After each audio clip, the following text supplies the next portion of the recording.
welcome to the Grampians Wine Podcast. I'm your host, Neil Butler. In each episode of the podcast, we speak to a representative of the Grampians winemakers or one of the wineries in the region. We'll learn about the wines, the wineries, and of course the personalities associated with one of Victoria's leading wine regions. On today's episode, we speak to Hadyn Black, the winemaker and owner at Black and Ginger, located in Rhymney, just near Great Western. Hello, Hadyn. G'day, Neil. How are we? Well, excellent, thank you. Welcome aboard. Tell us a little about your winery, Black and Ginger, where it is, the varieties you produce. So we're only probably one of the smallest ones in the area. And we do a Grenache, a Graciano, a Portuguese blend, or Portuguese-Spanish blend, an Orange Muscat and Riesling blend, and I've just bottled a Rosé and Gewürztraminer for the first time this year. Okay. How long have you been going? We started with a very small amount in 2015, so this is vintage number 7 for us. Okay. 21. And roughly how many bottles are you producing these days? Very small numbers. I think we did about nearly 300 cases this year. So okay. Very, very small. Specialty, I think, is the word you're looking for, isn't it? Yeah. Small doesn't sound anywhere near as complimentary, does it? So we're talking to a lot of winery representatives during this series. What is it that makes the Grampians wine region good for growing grapes and making wine? We've got a fantastic climate here and a long history. You know, we're stretching back 150 plus years with Bess and Seppelt's been established in the 1860s, so there's plenty of experience, and if it can go on for that long, I think we can keep going. So you've obviously only just recently set up. What do you like about the Grampians as a wine region for you? Why choose the Grampians? It's amazing people is probably one of the big things. You know, we've got it's quite an expansive sort of region, and it's not like other regions, you know, Mornington or Yarra Valley or Coonawarra, where there's a bunch of wineries packed into a small area. We've got a small number of wineries spread over a very large area. There's lots of sheep farms and cropping going on in between, and lots of the growers, you know, they've got sheep and vineyards, just a sort of small side part. And so your winery, you said, is quite small. Do you have other activities that you do on the land that you've got? I've got a few sheep running around on my vineyard, but then I buy in all my grapes for my wines from other growers, and I sell all the grapes that I grow to somebody else. Okay, that's an interesting approach.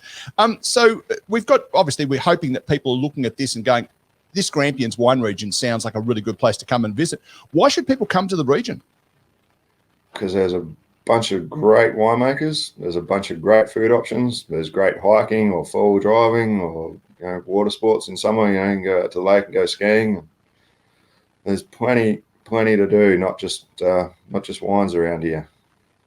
Yeah, I guess if you think about some of the other wine regions, and I'm thinking, the obvious ones, the Barossa, the Yarra Valley, those sorts of things. I guess it's, if you don't like wine, you're wasting your time going to them, aren't you? Whereas I guess with the Grampians, you don't really need to like wine to actually visit the Grampians.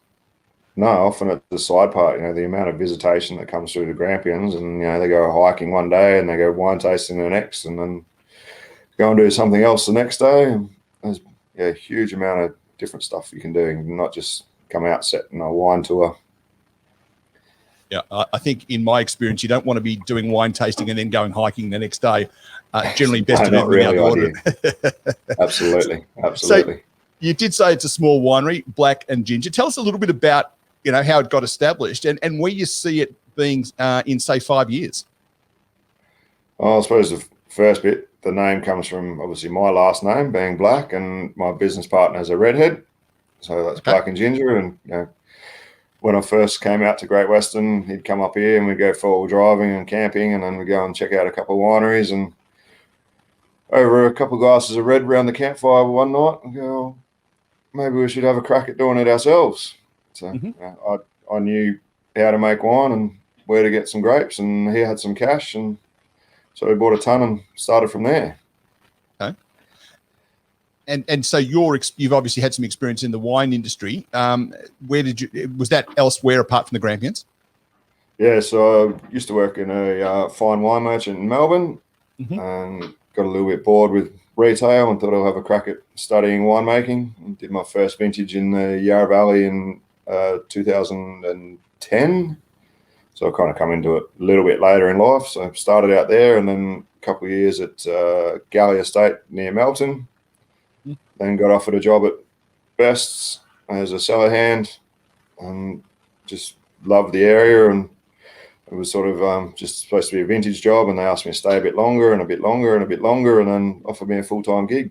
So Wow, I stayed there I was there for 6 years, I think, 6 or 7 years.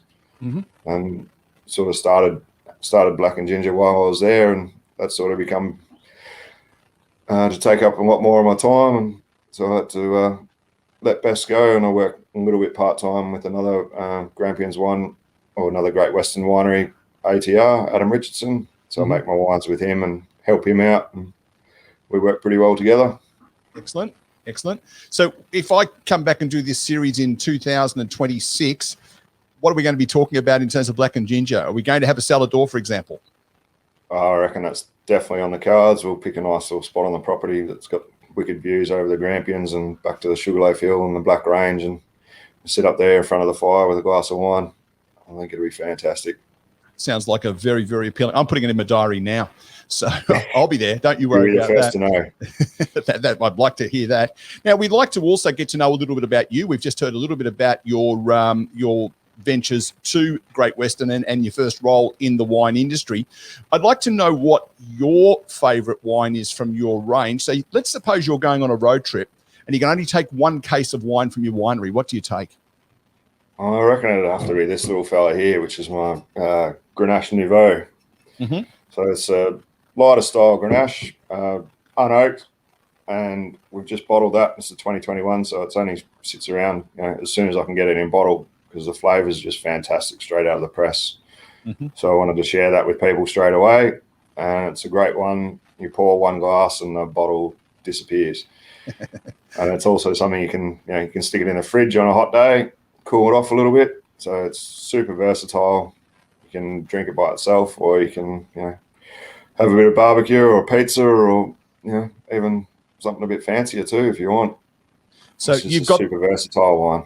You've got that bottle of Grenache Nouveau in your hand, and you're about to sit down and have a meal. What is the favourite meal to have with that bottle if you're having it? Oh, a couple of lamb chops on the barbie, I reckon. Yeah, nice. That's always a dream. Nice little lamb cutlets, and cook them pretty quick on the barbie. A bit of garlic and mint sauce on there. Yum. Nice. Sounds. I tell you what, 2026, you better have that front door unlocked. Now, the favourite place to have that meal and that drink? Probably around a campfire somewhere, either in the Grampians or over in the Pyrenees State Park. Love getting out four-wheel driving and camping. So pull up somewhere, go for a bit of a drive and do some tracks, and then pull up somewhere and light the barbie and sit down and have a glass. Somewhere nice and local, though, by the sound of things. Yeah, I love it out here. Yeah, absolutely. Okay, so we've got the meal, we've got the location, we've got the lamb, the bottle of wine. What's the music that's playing while you're having that meal in that location? Oh, it'd have to be some early hip hop, I reckon. Bit of Gangstar or a bit of Ice Cube, even a bit of Dr. Dre here and there. Yeah, and do you like the way I'm nodding as though I know what that means? No, absolutely sounds fantastic. So we've got the music, we've got the wine. Who are the three people, living or dead, that you'd want to share that meal with and that wine with? Oh, Viv Thompson would have to be up there. He's one of the great winemakers and pioneers from this area. We'll be talking to Viv at some stage during this series, which is good. And he's not scared of a chat. You're lucky to get a word in edgewise with Viv. Excellent. So it makes up for my lack of talking, probably.